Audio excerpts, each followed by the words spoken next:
I heard Arian were in spitting rage at Lord Ashford for giving away his horse. Little comfort that will be to Ser Humphrey. It looked as if he was going to carry the day. Now his leg shattered like a baking dish. My squire thinks Arian meant to kill the horse.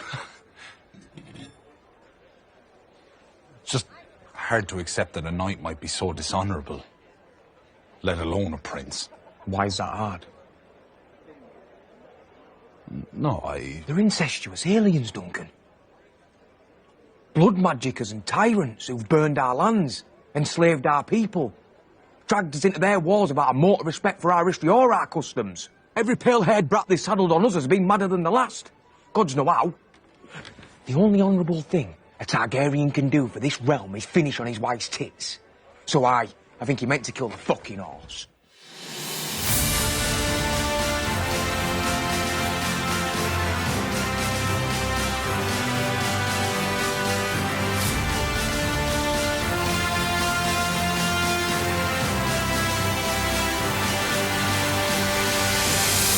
Welcome to the Unreal Hour. Hi there and welcome to our show. I'm Fiona. And I'm Emma. This is A Cast of Ice and Fire, episode 22. And we are covering A Knight of the Seven Kingdoms, episode 3, The Squire. The episode was directed by Sarah Adina Smith. It was written by Hiram Martinez, Annie Julia Wyman and Ira Parker. Nice. There we go. So what did you think of this episode? I thought it was hilarious. Oh, it was littered with humour. It was so funny. Overall, I think it was just like this whole building up the connection between Dunk and Egg, just to make that reveal at the end hit all the harder. Yeah. Yeah, so there was a lot of extra stuff that wasn't in the book there. And yeah, but it was good. I liked it. Definitely liked it. So let's get into it. What did you think of that wee scene with Egg at the beginning with the horse? It was very cute. It was a nice addition. It was indeed. I like the fact that it felt like a conversation. Thunder was definitely getting his 10 pence worth in there. Credit to Thunder, yep. Yeah, brilliant. I saw in the behind the scenes that the director Sarah Adina Smith, she said in that scene when the horse shit on camera for her, it was like a gift from the gods. Never heard it called that before. No, it's not something they were hanging around waiting for. It just the horse just looked the camera dead eye and shat, and she just thought, brilliant. That's it. I'm keeping that. So yeah, very funny scene, very entertaining, loads of energy. Egg was brilliant, loved all his moves. Oh, actually, I like the wee bit at the beginning, just before the very opening bit when they're still sleeping, or Egg's not sleeping, but Dunk is, and Egg kind of does a. It's the horse, the horse that you hear. That was quite a funny wee opening as well, actually. So, Robin Riesling, what was that all about? What's with the wee thing? How many Robins are in there? He maybe got a wee bit Targaryen blood.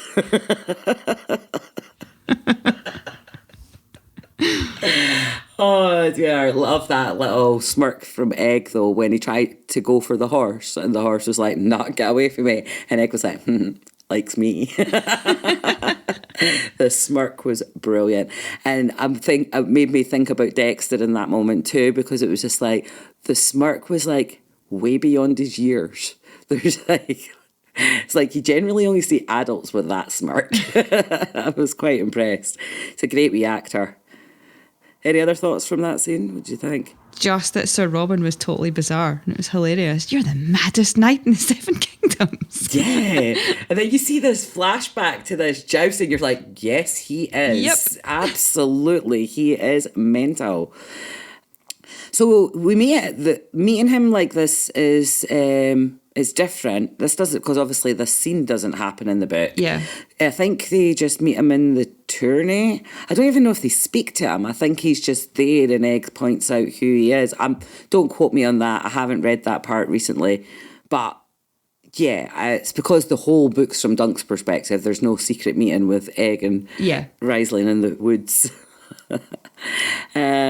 But overall, a nice wee open. It was. I like it when they give us something that we don't know, because there are moments. There are like so many of them, and I'm so grateful to them for being so faithful. But there are entire scenes that are verbatim. Yeah. And I love that. But it is nice to get something fresh as well. Yeah. And it's been done tastefully. Yes, and I think there's a good balance of both. Yeah. We've got full scenes of this is it. I know this scene. I know what's going to happen. I literally know what's going to come out their mouth next. And then other bits of what's happening here. I don't know this. This is great. I love it. So yeah, as the season's going on, enjoying it more and more. Absolutely. I think any additions have been a good embellishment. Oh, for sure. Brilliant. So, what happened next? So, it was the sewing lesson next. Well, Egg gets told off, doesn't he? Oh, for yeah. not being there when Dunk wakes up. Oh, And he was pissed off. I think he was a bit worried as well, Yes, wasn't he? that's the bottom Yeah. line. That's why he's pissed off. He's a broody teenager. He's like he's feeling stuff. He's not entirely sure what he's feeling, and Egg's kind of pissed him off, so he's getting the brunt of it. And he tries to channel Sir Arlen in his discipline, and then kind of goes, no, that's not me. Yeah, exactly. He threatens him, and then he's like, sits for about a few seconds, and then he goes, all right then, come on. 2 seconds later, he's like, that's not me, here you go. The sewing was cute. It was very cute. I love that. And he's a good teacher when he's just becomes himself. And he was very patient and explained all the little bits. And I love the encouragement of you just need to practice. Yeah. It's very good. I love the wee bond forming there between them. It's really nice. Then they're grooming the horses. And Egg's like, sir, is it odd that I have black hairs growing out of my stones? It's odd that you told me. Yeah. I'm thinking, after the end of the episode, yes, it's fucking odd that you have black hair growing out of your stones. Does the curtain not match the drapes? Yeah. I felt like that was part of his cover story. Oh, brilliant. But yeah, this song. How much do we love Egg's wee song? Those Blackfire shits. What's it called? The Hammer and the Anvil, it's called. Yeah, brilliant. It's very, very carry on. Yeah. I can always hear Barbara Windsor going, ooh, I say. And I love the innocence of the fact that you can see in it, he's just singing the words. Yeah. He does not get the innuendos. It's all in our heads. We're the dirty bastards, not Egg. I don't know, Egg has quite colourful language. He does have colourful language, but I don't think he understands half of what he was singing there. But yeah, it's lovely. Double entendre wee song. Love it. Let's have a listen. Prince Baelor was the firstborn, Prince Maker sprang out last. Damon was the bastard, so they kicked his bastard. Grass is green in summer, green grass I adore. But grass is red all over, when you kill a rebel, horses die in battle. This battle was the front. Black guy's not a trueborn, he came from the wrong country, was in peril. The anvil was a rock. The hammer smashed the bastard with his giant feigning host of Dornish spearmen. It's time. Fetch my armour. Now? Aye, now. Why? Because I mean to enter the lists. You don't have your shield. Well, yeah, we'll gather it along the way. Also, The right of first challenge goes to knights of high birth and renown. Are you a knight of high birth and renown, sir? So I cannot enter the list today? Not today, sir, no. Only knights of high birth and renown. 3 times he said it. Then why have I been vomiting all morning? It's a mystery. Oh, he's so cool. Oh, that was the other thing the director said as well. She's like, that little boy literally ran through sheep shit for us. He was so keen to impress and like very much like Egg. He was just embodying the character because I think he's very similar to the character. But anyway, his wee song, it's brilliant. It's so funny. Dunk vomiting in the background as well. Yeah, it's different when you listen to it in headphones. Yeah. Oh dear. So then there's what happens next? Oh, Dunk goes for the goose eggs. Oh, and he's doing the laying an egg motion. I know. Oh dear. So funny. He's like, no, don't kill. I don't want the goose. I just want the eggs. I love that Tansel just sees him at the point where he's crouched, like motioning. And it's the look that Egg gives him after, like, Yeah. Oh dear. And he's like, ooh. Oh, it's so awkward. Oh dear. It's just me that like sort of thought the goose eggs looked really small in Dunk's hands. And then when they're cracked in the pan, I actually thought, oh, those are massive. They look tiny in his hands. Oh my God, that bacon and egg Sanny looked awesome. It was outstanding, wasn't it? It was brilliant. Oh, it's so funny. So again, more bonding. We got a good, I would say, that was the good first 10 minutes of the episode was just some nice bonding, which carried on obviously through the jousting scene. And I mean, Egg saying about he can't enter the tourney. Yeah. Is just another massive clue that goes right over Dunk's head. I know. And it's great because we can talk about it now all the way through the episode. Yeah. We can talk about all these wee foreshadowing moments that are just so obvious. They were littered through last week and the week before, guys. Those of you that didn't stick around for the spoiler section. But yeah, it was another clue. Dunk, why are you not getting this? Bless him. But the jousting was cool. It was. Again, the first wee bit, when it's all good fun and everybody's enjoying themselves. And it's Humphrey Harding that's jousting there again, the same guy that Aerion jousts with later on.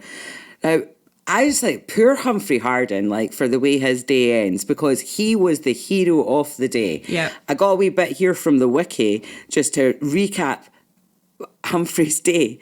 In the first tilt, he was challenged by Lord Medgar Tilly, who Humphrey knocked from the saddle on the second lance, finally defeating him with sword afoot. Next, he was challenged by Sir Joseph Mallister, who had to be carried from the field unconscious. He also faced his brother by marriage, Sir Humphrey Beesbury, in the lists on the first day. They broke a dozen lances apiece in an epic struggle the small folk soon began calling the Battle of Humphrey. He won against his brother by marriage as well, and in total defeated 14 formidable knights on the first day. Wow. Yeah. What a guy. What a guy, and what a shit end to his day, So what was it like? Seriously, it was. So that was one of his better jousts earlier on in the day, obviously. But we'll come back to the Aerion part later, because first there was just this really, really, really cute. The pint of ale. And they're mimicking each other. Yes, I did clip that bit. It was so funny. Let's hear that, because it's just hilarious. Do you want some hard salt beef? Oh, Meg, I can't eat hard salt beef. I just eat lovely food and grapes and can't even drink a pint of ale. Yeah, Because it's disgusting. It's not disgusting. Yes, it is disgusting. It's not disgusting. It's disgusting. Well, then I won't buy you another one. Good.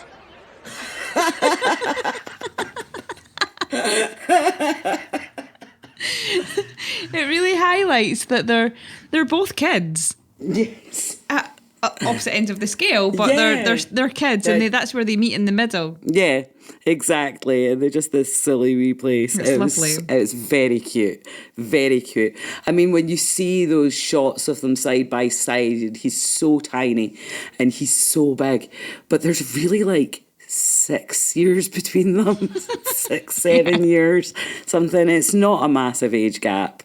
I mean, there's a massive age gap between the actors, but and Peter's in his late 20s. But for sure, I just loved that scene. It was just so cute. And then they're lying on the hillside and dreaming about their future, where Egg particularly is. You could just tell that he really wants to escape that life. Again, it's the fuck the lambs. I know. Fuck your lambs. That's very funny. But it's like I like that he's like, you're a good worker, and then he's like, oh, does that mean I can stay on as your squire afterwards?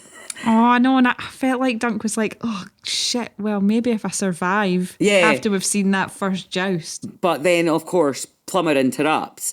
And that actually happens later as well with Raymond. Is it Raymond? Raymond Fossaway.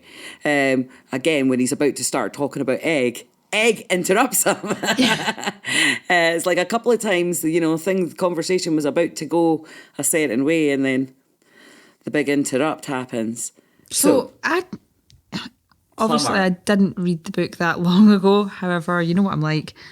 I don't remember this in the book. Sort of asking him to fix the match. Yeah. Yeah, I don't remember it either. I feel like it was something I would remember, but I mean, I might be wrong, but without sitting scouring the book before doing this, I couldn't be sure. Yes, but anyway, let's just talk about the moral choice here.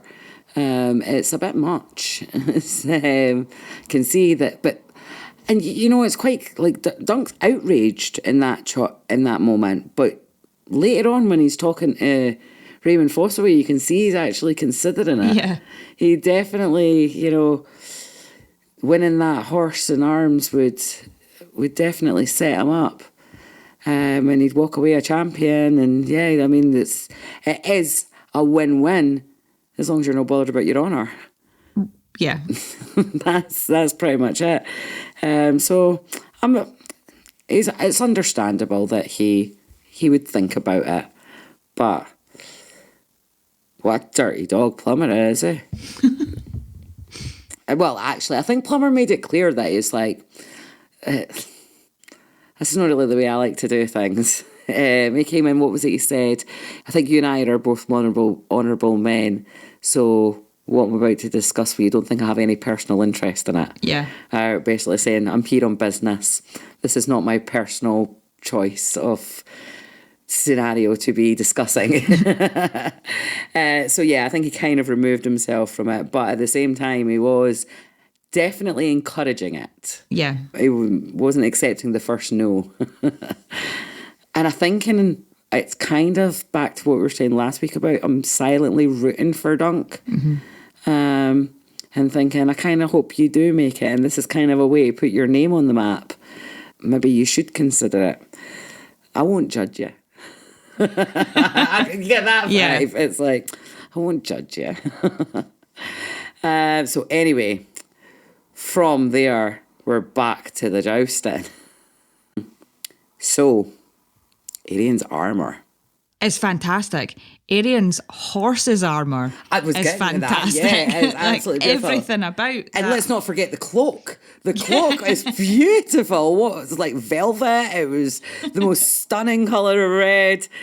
And the behind the scenes, they said, like, see on for the faceplate part of it is an actual mould of Finn Bennett's face. That's awesome. Yeah, so you got to see it in the construction when it was just the mould of his face and everything. It was like, yeah, it was pretty cool. They think they spent, I can't remember how long they said now. I want to say a month, but I could be wrong. But I think they spent a month on that. Which isn't as quite as long as they spent on the Aegon the Conqueror armour in House of the Dragon. I think that was 6 months, wasn't it? 6 months, yeah. Yeah. But don't quote me on that. It might have been a month on just one part of it. So anyway, it was very, very, very cool. It was. It was all dragon flames, the helmet, which of course we'd seen in the trailer already. But we got a lot more of the body armour, which was equally as cool. It was really awesome. So I kind of loved him walking out. He comes in and he's lifts the helmet to give Uncle Baelor a wee look and everything, and Uncle Baelor is not impressed. No. Uncle Baelor thinks he's a twat. He really does. He's just like, right, okay, get on with it. And he approaches Valar first. Don't worry, cousin, I'm not going to embarrass you today. And he's like, embarrass my cousin? Oh, no, fuck that. I can embarrass the whole family. And yeah, definitely getting enough arsehole now. Yeah. For sure. Wow, Egg was quite passionate. Kill him! I know. Yeah. That was brutal. That poor horse. Oh my God. Absolutely brilliant the way they did it. It was all real. They did it with real horses. The spearing part was CGI'd in. The lance was actually shorter than the one that we saw on screen. Most of it was CGI. Jeez, thanks. Oh, thanks for clarifying that. I was waiting with bated breath. What do you mean it was real? No, the horsey. I saw it in your face there. I felt like I really, like, Fiona, elaborate. She needs more. I turned into a 6-year-old watching cowboy movies again. No, the horsey. Oh dear. Yeah, the horses. No horses were harmed in the making of this movie. Strangely, when I read the book, that scene, it was more about the foot injury than the horse. It was all about the horse in the scene. It was, yeah, because like it was back to what I was saying earlier about Humphrey Harding being the hero of the day. So when he went down like that, he's one of the champions of this tourney. He's outperforming himself, and everybody was so sad for him. It was a really clever way to not do 14 jousts or whatever it was that he did, and have an impact. Yes. Because you needed to have that impact as a viewer. Yeah. So to do that to the horse was very impactful. It was impactful for the small folk. Yeah, I mean, they went nuts. They did, and I think if you haven't read the source material, it does seem a bit, they're totally freaking out over a horse. Yeah. And obviously the knight, but yeah, when you know that the guy had a really successful day in the tourney, the whole day, then it's a bit like, okay, I see this. You now see the outrage. Yeah. So for sure, it was great. So I love like the guy, like the first guy throws a rock, hits Aerion right in the helmet. It was brilliant. It's so good. His wee face. He was like, "What the fuck just happened?" But the thing that stood out for me the most in this scene was the music. What was going on with the music? It was like an old medieval comedy. It felt so fitting with the time period that this world is trying to portray, right? But so out of place with what was going on, but it worked. It was really good. It was really a really clever and interesting choice for the music. I feel it really works with the tone of this show. Yeah. Anywhere else, it would have been like, what the fuck, right? But it just works with the tone. It's brilliant. Loved it, and it is Ramin Djawadi, isn't it? I'm sure it is. I don't think it is. Oh, I know why Ramin Djawadi, though, is because he was in the credits, but that's because of that opening scene where they almost used the Game of Thrones theme at the beginning. So that'll be why Ramin Djawadi was in the credits. Right. That makes sense. So who was it? So the composer is Dan Roman. Ah, right. Excellent. What's he done? He's done Lilo and Stitch, the live action, I believe. All right, cool. And Luca is another. Luca. I know. The animation. I haven't seen that one. So yeah, of course, the horse is euthanized. In keeping with the time period. There was no ceremony. No, it was quick. Egg's just so sad though. I mean, at first it's like, I want to leave now. And you can see it there already. And Dunk's quickly ushering him out. I actually really liked the way that when the crowd started rioting, Dunk's looking around what's going on, and you can see the instinct to protect Egg. Yeah. Right? He's like, okay, this is getting a wee bit rowdy for the wee man. I need to get him out of here. And it was all in the body language. It was really well acted. Yeah, it was. Loved that scene. But then afterwards they come out and it was like, that was no mishap, sir. He was wee petted lip. Oh, he was so sad, man. I just wanted to give him a big hug. So did Dunk. He's too manly. Take him for a pint instead. It's disgusting. Absolutely. Oh, speaking of disgusting, what do you think was in that drink that the guy in the crowd gave I have Dunk? no idea. It looked fiery, whatever it was. I don't know if it was disgusting or just really strong or both, but it was... Wow. I've stood at the front at concerts, so I genuinely wondered if it was piss. Well, everyone was laughing. Yeah. Oh, brilliant. So from there, they go for a pint. They go to the Lionel Baratheon. Back to another Baratheon party. This guy. He Oh, is love him. absolutely brilliant. Oh, let's hear the clip. He is so good.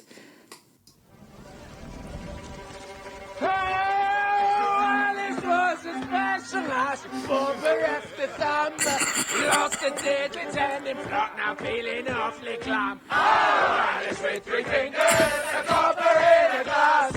Action fingers, less than push to shut them up. Feeling down alone, I tried to buy a pinky, but I got the whole of them. Never had a lot. She gave me all she had to give to more than what was soft.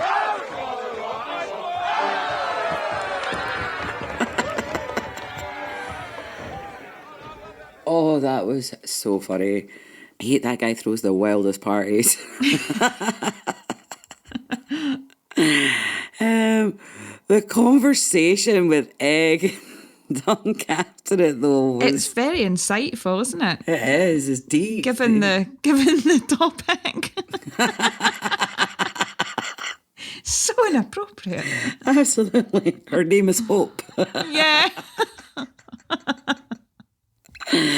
Oh no! It was a very strange conversation. It was so deep and intense, But then the subject matter was so comical. Oh dear, poor Hope. I think we've established her name was not Alice. Who the fuck is Alice? Alice. I love that at the end of the scene though, Lionel just starts the whole song all over again. We all know that guy.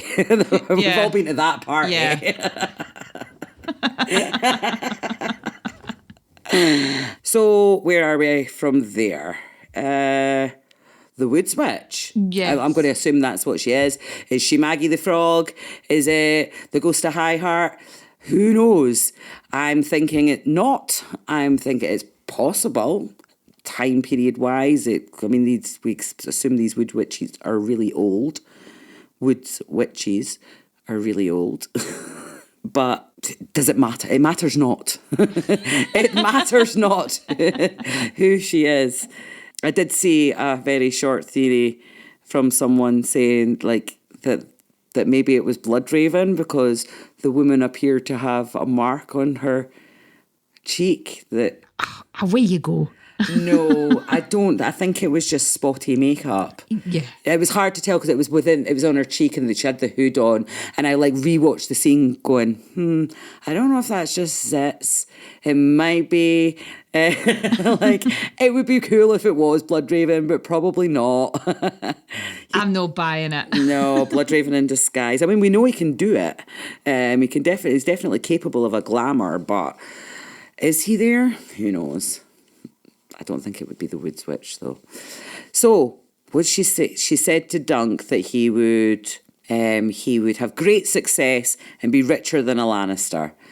Sounded kind of generic. Yeah. That's just for the tourists. But there was something different when she looked at Egg. Oh, yeah. So what's the quote? You shall be king and die in a hot fire, and worms shall feed upon your ashes, and all who know you shall rejoice in your dying. I don't like that last line. No. I mean, the rest is all pretty true. Like, I mean, we get that, like, you know, spoiler alert, guys, this is a prequel, everybody dies. Right? And I can tell you the when and the how for most of them, you know. Everybody dies. And when Egg dies... It's certainly...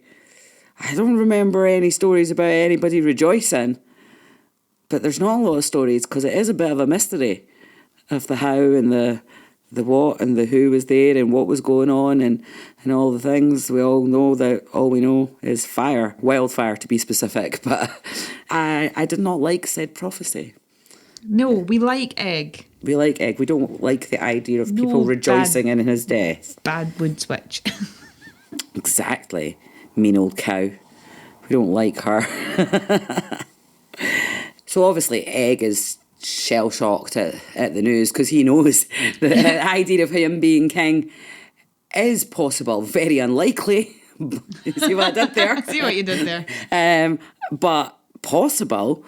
And then, of course, the horrible things about the way he's going to die, that obviously would freak him out. But Dunk thinks it's hilarious. He's like, you, king, aye, right, no bother. And that's about as likely as me being richer than a Lannister. Aye. But then, so they bump into Raymond Fossaway at this point, and you can see Egg trying not to be recognised. I think he thinks there's a potential for Raymond Fossaway to recognise him. He's obviously seen him before somewhere. It's like heads off and of course he heads off to the puppet show and they go for cider. Of course the Fossaways make their own cider. Of course damn apples. But yeah, the chat with Raymond Fossaway and Dunk about the... Raymond does not hold back on how he feels about the Targaryens. Oh, wow. I know. He doesn't mince his words. Let's hear them. I heard Arryn were in spitting rage at Lord Ashford for giving away his horse. Little comfort that will be to Ser Humphrey. It looked as if he was going to carry the day. Now his leg shattered like a baking dish. My squire thinks Arryn meant to kill the horse.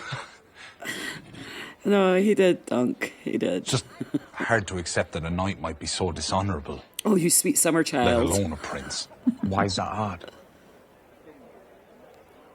No, They're incestuous aliens, Duncan. Blood magicers and tyrants who've burned our lands, enslaved our people, dragged us into their wars about a mortal respect for our history or our customs. Every pale-haired brat they saddled on us has been madder than the last. Gods know how. The only honourable thing a Targaryen can do for this realm is finish on his wife's tits. So I think he meant to kill the fucking horse. Oh, say how you really feel. Yeah, he doesn't like them. Take a breath, Raymond. Wow. I know. Nice speech, though. It was very good. I love it at the end. And he's like, got a bit carried away there. I heard that bit about the tits from Stefan. Well, you carried it off well, son. Yes. I would never have known. You should have just owned it. Yeah, so of course it is cuts back and forward between these two scenes. So we get Egg at the puppet show and Tansel's the night this time. Normally she was narrating that in the opening episode, but I don't know, maybe the person that plays the night usually was off getting pissed, so she's standing in. Like, who knows? Show must go on. Absolutely. But it put her front and centre stage to get Arian's attention, and he did get that. The whole room felt it though. He didn't say a word. It was so awkward. It was something about he's just the vibe. Definitely exuding enough arsehole at that point. Absolutely. Yeah. Dripping arsehole. For sure, without even saying a word.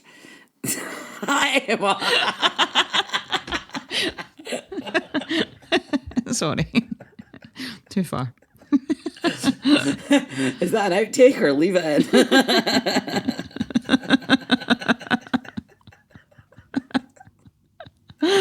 Oh dear. So that cuts back to obviously from there we get, you know, the long awkward look on Arian's face and Egg's face and poor Tansel going, oh shit, and she drops the sword. Yeah. And then we're back to Dunk and Raymond, and they're talking about the missing princess. And what is it? Raymond says, little wonder Makar's been wandering around like someone pissed in his swamp pie. He's probably just worried about his sons, Dunk says, and he's like, Seven knows why. Daeron's a sot, Arian's just vain and cruel. The third's so useless, they were going to ship him off to the Citadel to make a maester of him. Well, that's not a nice way to talk about our Maester Aemon. And the youngest, and interrupted again. Yeah. By the youngest, funnily enough. That camera shot as well, they brought that down in the making of the one where it's like chasing Dunk through the crowd as he's coming towards the tent, and the guys like kind of came running in with the camera, and then they hung it on the rope for it to glide in right up to the stage, so you get that shot with Arion with Tansel's fingers breaking the finger breaking shot. So rough. It was very, very well shot. It was absolutely brutal. Poor Tansel. That was awful. There was no need for that. So this whole scene, though, there's absolute carnage everywhere. Half the cast of the puppet show are lying about on the floor, people crying over their bodies because they're in pain or dead or unconscious. I don't frickin' know. There's carnage. I didn't think it was that bad in the reading of it. I don't remember Arian's guards being so in the fight before Dunk got involved. Yeah. But they definitely seem to be. Doesn't mean they weren't. It doesn't mean they weren't, no. Again, it's another add-on that I think works. Yeah, I mean, absolutely. But again, no one's ballsy enough to go and try and strike the prince. But Dunk. But Dunk. Dunk the lunk. It's that moment, the freeze frame on Dunk as he's getting angrier and angrier, and you could just see this rage. Waking the dragon. I thought, Dunk, smash. Yeah. Definitely. Absolutely. What a crackeria. Punch in the face followed by the backhand. Absolutely brilliant. My favourite would have to be the kick in the face, though. He was going to stab him. He pulled his blade out. He was going to stab Dunk until Dunk kicked him in the face. But it was all very, very, very tense and very well shot, and just the way I pictured it, apart from the extra guard involvement. Yeah. Let's hear the clip, though, of the very end. Why did you throw your life away for this whore? She's scarcely worth it. It's a traitor. The Dragon Lord never lose.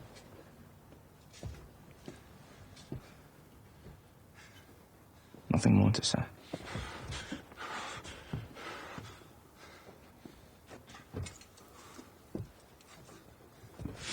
You've loosened one of my teeth. So we'll start by breaking out all of yours. This is horrific. Oh, I know. I'm so glad that like Dunk's got plot armour. Because I did not want That bit. Don't hurt him! You stupid boy! Hold your tongue or they'll hurt you! No, they won't. If they do, they'll answer to my father. Let go of him. Wait, yokel, do as I say. Ooh. You impudent little wretch. What's happened to your hair? I cut it off, brother. I didn't want to look like you. I'm not allowed to play the music. I love the music. I know. In my notes, it's called the Penny Drops music, and it's so Shakespearean tragedy. It was almost dun dun dun. Cut into each face. I know. It was brilliant. So good. The music, again, it's very whimsical and yet serious at the same. I don't know how they pulled it off. It was just brilliant. Loved it. But I like that Sarah had said this in the making of as well, that they wanted to make it more about the emotional shock factor than the reveal. Yeah. You know, it was leaning, and they set that up through the whole episode by, you know, really focusing in on this bond between the two of them, just for it to be shattered there in that moment. And there was more, oh my God, poor Dunk, look at him, he's like totally betrayed, than fuck, Egg's a Targaryen. But then maybe that's because I knew. Oh, yeah. I don't know. It's hard to tell. You know, I'll never know what it was like to experience that reveal not knowing. Can someone please let us know? Yeah, what is it like? I need to know. Were you shocked? Did you see it coming? Yeah, I'd really like to know what it was like to be on the other side of that. I mean, when I read the book, I saw it coming. So, still loved the way it came out, though. It's absolutely brilliant. It was really good. So have you got any other thoughts? I feel like lots happened and yet nothing happened in this episode. Yeah, I would agree. I don't have any other notes. Thoughts, even? Nope. So it's nothing really. There wasn't any real foreshadowing or anything to discuss to have a spoiler section or anything like that, because the genie is out of the bottle now. So, yeah, I suppose we'll just move on to our RIP section from there. Yeah. Again, there were no human deaths to speak of in this week's episode, but we did brutally say goodbye to Ser Humphrey Harding's horse. A young horse taken in the prime of its career. After such a fantastic tourney day. I know. I mean, nobody gives enough credit to the horse. The horse worked really hard that day too. It was no thunder. No. But trusty steed. Nonetheless. Absolutely. So rest in peace. I wish we knew its name. Next, we said goodbye to Dunk's dreams of becoming a tourney champion. Well done, Dunk. Yeah, fuck that up in 3.5 seconds. It is not wise to strike a prince. Seems we will never know if Dunk could have won the tourney at Ashford Meadow. That dream is dead. It is. Rest in peace.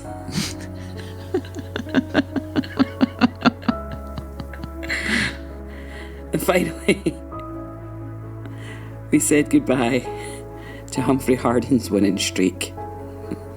What a bummer. Absolutely. He ruled the day, and he will spend the rest of the tournament on the bench. Boo. Boo, indeed. Ah, rest in peace. Rest in peace. On to the news. The tiny little bits of news, nothing absolutely huge. You might even know some of this already, but they started filming season 2. Started a couple of weeks. Have they? Cool. A couple of weeks ago. So was it the week before last when Ira, or was it last week that Ira Parker did that interview? It was in that interview. I had just missed it previously. I sort of reread it today and I was like, oh, right. So yeah, he said at that point we'd been filming every day for a couple of weeks at that point. So are we going to have this next year? It's going to be annual. Brilliant. That is the other part of the news that came with it. That's quite a relief, because 2 years is such a long time. It is. House of the Dragon has been quite, waiting for it. So I've been in this for 4 years now and only have had 2 seasons, and one of them was cut short. And yeah, so we're going to get a season every year of this. I mean, Ira's made jokes, and to which he gets a lot of side eye at HBO. But he makes jokes that he'd like to do a few seasons with them, and then go away for 5 to 10 years and then come back and do another few seasons. But no, he's getting a lot of eye rolls. I don't think they're going to go for it. So that's the Duncan Egg news. And other news, I believe that the Jon Snow sequel is back on the table. Really? Yes. I don't know much more than that. They're not giving away any details at the moment, but the idea is definitely being revived. Whether that's actually going to turn into anything this time, who knows? There's also an Arya sequel that is ideas that are being floated around. It's also looking like Aegon's Conquest may be a movie. That would be so cool. Yes, which would also explain Warner Brothers building the Game of Thrones set at their studios last year. That would explain what that information was all about. Yep. Because we had nothing to attach it to. We just knew that they were building this set. Why? What were we getting? So Aegon's Conquest is looking likely for that. And that is all that is confirmed at the moment. That's pretty exciting. Mm-hmm. And what was the other bit of news? Oh, yeah. So the artist for the 2027 calendar has been announced. His name is Tyler Jacobson. You can check out his work on tylerjacobsonart.com. It's super cool. He's a fantastic artist. It's really good, really cool stuff. I think his style will suit Thrones very well. I'm not sure if we got any word on what the theme of the calendar was. We got the cover art for it, and the cover art looks like a dude with a flaming sword, so I'm gonna call that Azor Ahai or Beric Dondarrion, but I think that's Dondarrion shield. Oh, so it is. Yes, that is absolutely. So that's Beric Dondarrion we've got there with the sword and flaming sword in hand. Who knew I would ever be able to? I know, check. You spotting the lore details. Wow. It's that purple lightning on the black star background. It's unforgettable. It is for sure. Except a couple of weeks ago when I said it was lightning on a purple field. But hey, here we are. Schmeh. Absolutely. It's one of those things, you know it, you say it wrong, you don't even realise you've said it wrong until you're editing, and then you're going, oh, well, it'll just stay in there. They know I know what I meant. Yeah. The cover art you can see on Georgie's Not a Blog, but on Tyler's site there's none of it on Tyler's site at the moment. It's just examples of his other works. Right. But we definitely got a little glimpse of the cover art, and I think one other scene. That's really cool. It is indeed. I will put links to this in the descriptions, so you can check it out. So that's all the news that I have at the moment, and I think that pretty much wraps us up. Cool. Okay. Remember, guys, we'd love to hear from you, to hear what you thought of the episode. Any feedback you've got for us as well. And please, if you know what it's like to experience that reveal without knowing it in advance, please tell us what it was like. We'd love to know. So, here's how you can contact us. If you want to get in touch, head over to theunrealhour.com. You'll find all our episodes and social media links there. Give us a like, follow or subscribe. You can also leave us a voice message. We might even feature it on the show. Or just email us at talk@theunrealhour.com. And if you love what we're doing, you can support the show at patreon.com/The Unreal Hour for ad-free episodes, early access and exclusive content. Or you can buy us a coffee at buymeacoffee.com/The Unreal Hour. Every little bit helps to keep the show running. Thanks for listening. Until next time, Keep it unreal.